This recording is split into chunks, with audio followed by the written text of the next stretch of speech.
So you want to live in a van. Well, let's have a chat about that. You know what? I've been noticing a lot of people in this world that's starting to catch on to this movement about living in your van, which is, believe it or not, it's a great viable option, especially if you have a low income. Is it doable? Yeah, it's doable. But let's chat about it, because there's a lot of things that I want you to be aware of that you might not really be thinking about.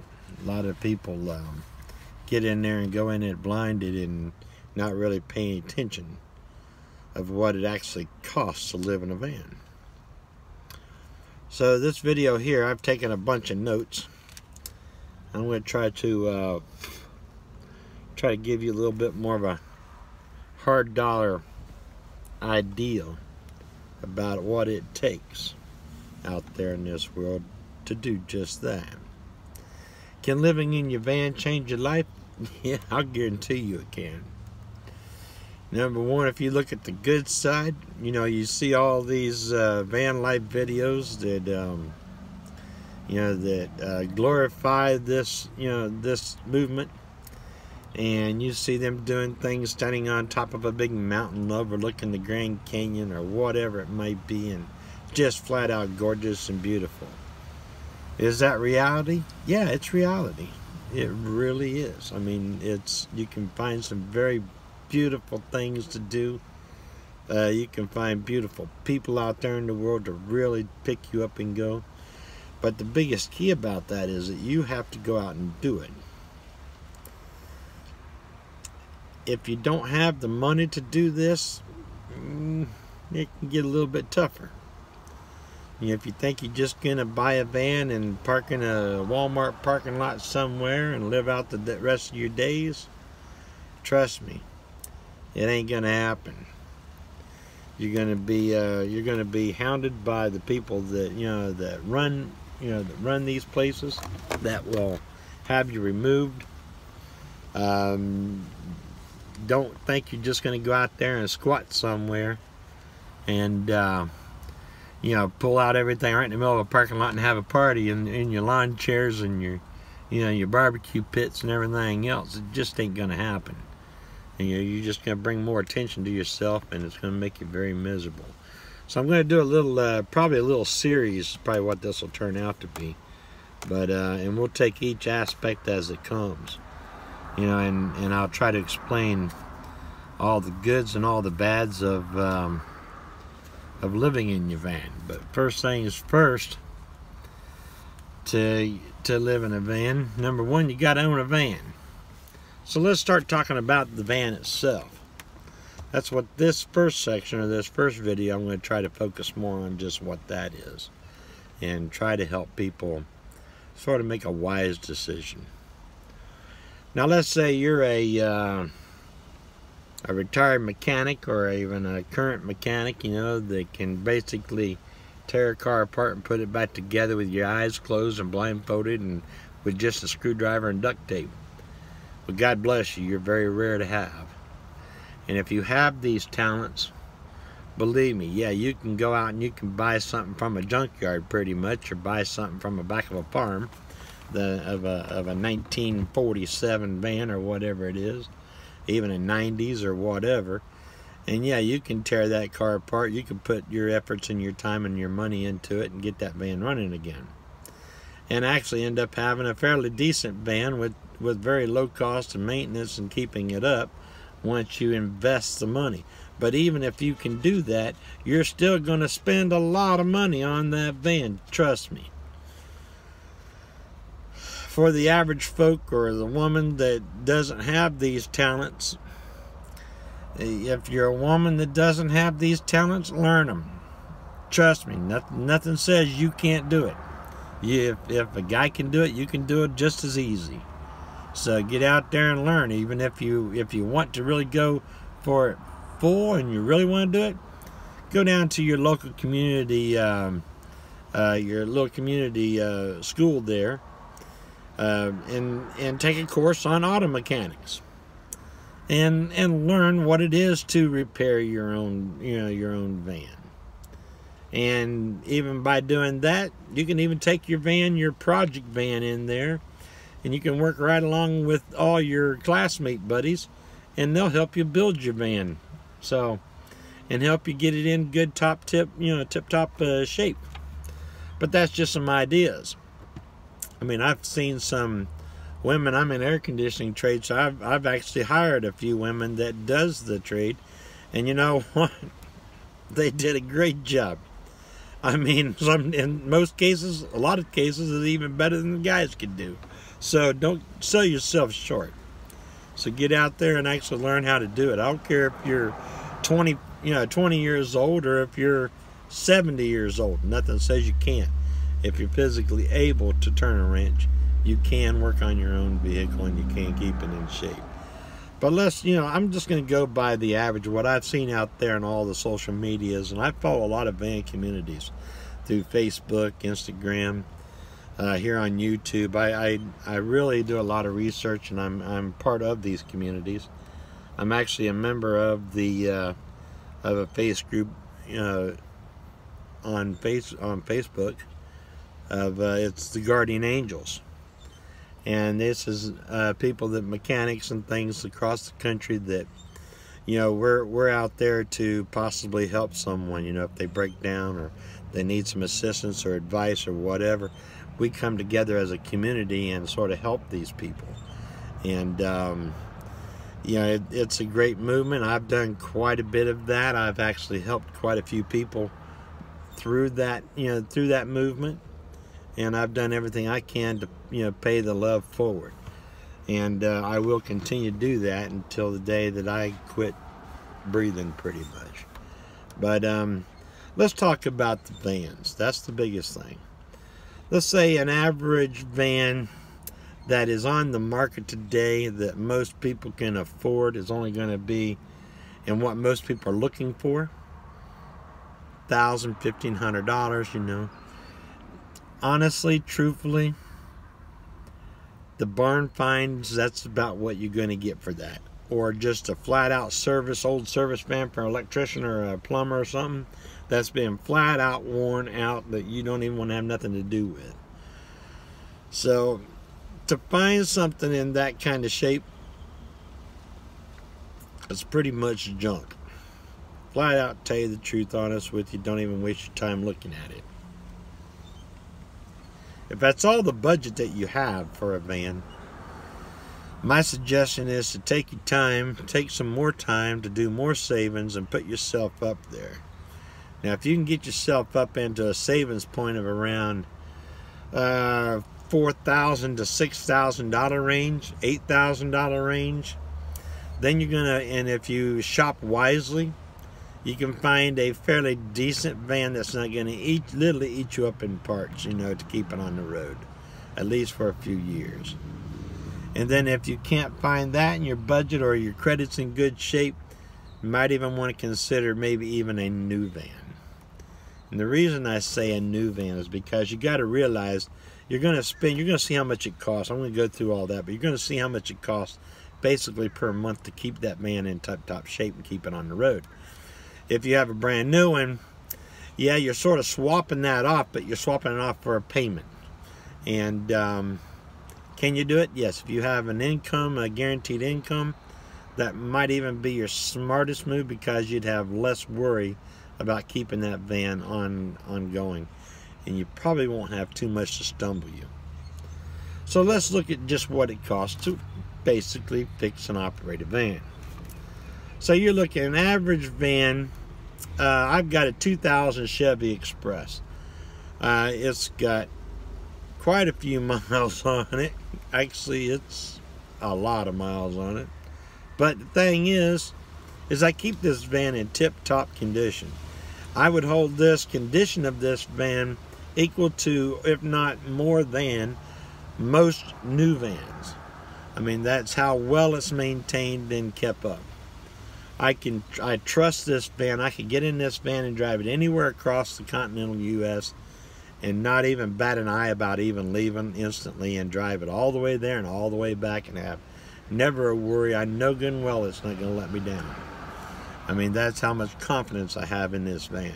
But the reason I have that confidence is I spend a lot of money in the van. I have a lot of maintenance that's done to the van. I have everything scheduled out, so I know I replace things just because of the time. That way it's scheduled maintenance of replacing the water pumps, you know, fuel filters, fuel pumps, things like that. Even though they're not bad, I change them out at a certain mileage, a certain year. But I do that because I run a ministry and I have to depend on this thing so much. So it's a little bit different than what you would do. But I'm very familiar with what these parts cost and what it costs you to fix these vans. But I want you to know, if on an average, if you've got an older van and you're trying to keep the thing going and rolling down the road, I'll guarantee you, you're going to spend anywhere from, on an average for the last 7 years, my van has costed me probably in the range of about $3,000 a year in maintenance costs. Now that's taking an average of all the oil changes, the tires, breakdowns like the transmission, things like that. The whole brake system's done 2 or 3 times.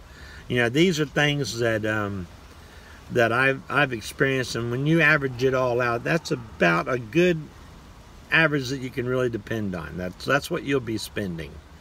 And most of this work I do myself, so and I'm a mechanic, so I can do all of most of it myself. But if you're looking at it, at least consider at least that amount, to really work the van. Of course, I'm driving it quite a bit every year. I average probably anywhere from 60 to 100,000 miles a year on the van.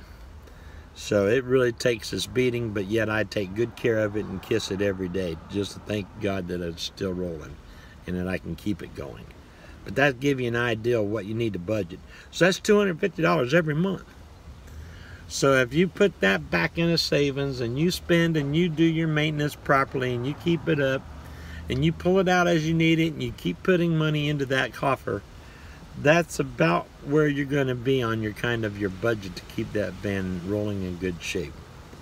You got to realize, like a transmission, let's say. Transmission, to replace that transmission, you're looking anywhere from $2,000 to $3,000 to replace a transmission. Now, if you have a $1,000 van that you bought, are you willing to throw $3,000 in a transmission? Most people would say no. Then, thus, they sell off the van that they've already been working on for half a year to try to get back in good shape and replacing parts and this and that, and then they sell it all off, and then they go buy another van for $1,500. And what they've done is just trade one bunch of problems for another bunch of problems. And yeah, they might have instantly got rolling again because that one had a better transmission. But who's to say that transmission ain't going to go out in 3 months as well? So, like I said, sometimes it's better to look at it a little bit differently than most would look at something like that. Look at that $1,000 investment on that van as like buying an old home.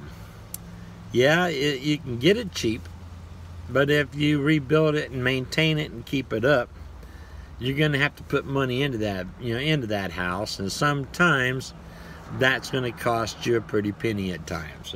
So you're going to have to consider that, and you have to look at it a little bit different on that van, because you've already got a lot of money invested in that van by now. And you sure don't want to give up on that, because you're already there. You can see the light at the end of the tunnel, per se. So, but just to give you an idea of what these things do cost, I don't want you to go out there blinded. So you're looking at basically $2,000 to $3,000 for a transmission. If a motor would blow on an average older van, standard Chevy, Dodge, Ford, you're probably in a range of around $3,000 to $4,000 range. If you're getting one of these new Sprinter vans, the Sprinter vans and the upper high class vans like that right there, man, I've seen some of them go all the way for a motor all the way to $10,000 to $12,000, which is an awful lot of money. And you know what? They say, yeah, but it's worth it because you can get a lot more miles out of them. Well, I tell you what, a Chevy, if you take good care of a Chevy van and you really maintenance it properly and take very good care of it, do everything properly on there and not abuse that car itself will get you well over 500,000 to maybe even 1,000,000 miles. I know, I've got proof right here. So I know what it will do and what you can do out of it. So don't be afraid of, of just a standard motor. I mean, so there's no reason to go out and spend all that real heavy money. They just think their parts are more valuable than what it's worth. Crap, that's bull crap. And then they make it so difficult you have to have a special certified mechanic, maybe 4 or 5 over the whole country, that can actually work on the stupid thing. So you have to take that in consideration as well. So my suggestion would be to steer away from those kinds of vehicles. And if they're being traded off, most likely there's a problem they're being traded off. So, consider that, that as well. So you're looking at, let's say how much does it cost to operate that van? Well, let's say if you're on a tight budget, you're thinking, all right, well, I'm going to pretty much stay around town, not going to do very much. If you're living in your van and you're taking showers every day at Planet Fitness and you're doing that, you're still going to average in my town, probably around 20 to 25 miles a day is what you'll spend in mileage, just going back and forth to here and that to the park or whatever, to stay moving. At that point there, you're looking around 300 miles. You figure about anywhere from 25, that's about 750 miles a month is about what you'll put on that van if you're just staying local. So at 300 miles per tank, that's what my van gets.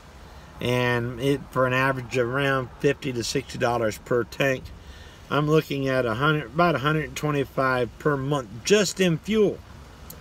That's to have my van on the road, just nothing but tootling around town, going to the library, doing things like that you would normally do anyway. So you $125 a month, that's pretty good. Now you got to understand, if you spend $300 a month, believe me, you can travel. You got to understand one thing that I see about the world. That's what I try to tell even the people that I deal with. They get depressed and they're stuck in one area, and I says, how come you haven't moved? How come you're not somewhere else? You lived here all your life. This is all you know. Get out and explore. That's what you're here for. That's what you got the van for. So go live life. You got to realize this. If one town hates you and has rejected you, go biblically, it says, go to the edge of town, kick the dirt off your feet, and continue on. And go to the next town. You'll find a town that will actually accept you. So, I don't know why this all of a sudden don't want to hold it. But anyway, go to that next town. And by traveling, you go 50 miles and you can completely reinvent your whole life. Who you are, all your friends, your job, nobody knows you. You can just literally reinvent your entire life 50 miles away. Same as traveling. You go 50 miles away, you come into a whole new community, whole new different ideals and things to do. There's so much that that's available to you. Different sights to see, different places to explore, different places to hide, and different places to camp. Even stealth, if you want to go stealth urban camping. So remember, go from town to town, you're just fine. So consider moving. I would consider moving at least once a week, going to a whole different town. And if you travel along every 2 or 3 days, and you average about 50 miles a day, you can you're going 25 here anyway. So if you go 50 and move once a week, then you see how much you're gonna enjoy it. And it's going to be a lot less hassles, even if you're getting hassled by the cops and they're pestering you and they're driving you crazy, the community's starting to look down on you. Go 50 miles away, you're in a whole different area that nobody even knows you. Even the cops are different. So you can go out, you can go there, and they don't even know who you are. So try it again. So you're looking at basically $300 a month in fuel. Now you figure your food. All right, food. If you go out to eat every single day, yeah, you're gonna be up there. Believe me, you're gonna be up there around $600 a month, and that's average what, $20 a day. So you know your costs and food costs, and that's not eating really well. Now if you cook in, if you know how to cook and you can cook, most of your meals, and do it that way, you figure an average person is going to spend anywhere from probably around $100, $150 every week in food. But then you're eating fairly well. You're eating good meals, something you can make in your living life. But even at that, it's still $400 a month. Now you can supplement that, with food banks, soup kitchens. Of course, a lot of people these days are on food stamps. So all these help. And that comes off of that $400 a month. So if you do have those there, count yourself lucky and blessing. If not, average think you're going to be around $400 a month just in food costs. So consider those expenses just as well. One thing that you're also going to look at is, honestly, insurance for your van. You got to have it. And what I would say, get good insurance. Get total coverage insurance. And the reason I say total coverage is for the total coverage versus liability, it's very minimal. I mean, it's not a lot of difference there. So going with the total coverage, that way if something happens and you do crash that van and you total it or whatever happens, that van's going to be replaced or repaired. So consider that. That way it's just almost an insurance policy to help you from, not finding yourself homeless one day because of an accident and then no way to gain something else or to get yourself out of that hole. I don't want you to end up walking the streets. So you figure my average, I have total coverage on my van, it averages about $80 a month. So, figure about $80 a month is what you've got. But I've got a $300,000 to $500,000 policy. And, so mine's a little bit more than most people would be covered. And then also I stated my actual cash value of the van because of the kind of shape that I have it in. So I've stated that. And I've got that in my policy as well. And that's what I would consider.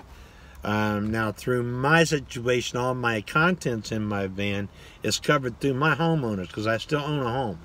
So my homeowners covers all my stuff in the van.